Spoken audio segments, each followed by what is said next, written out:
I'm showing you the Alliance Edge ROU, or EROU as some people like to abbreviate everything.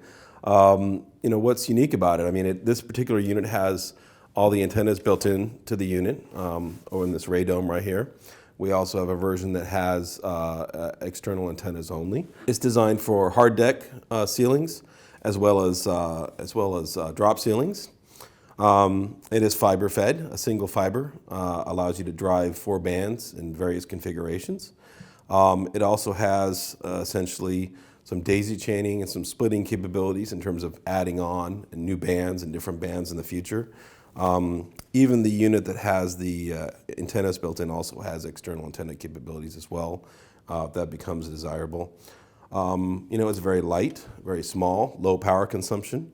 The power output is around 23 dBm per band, which is really in the sweet spot for a device of this size. And it's really designed to be installation friendly. And that's really what's important about this product for the enterprise.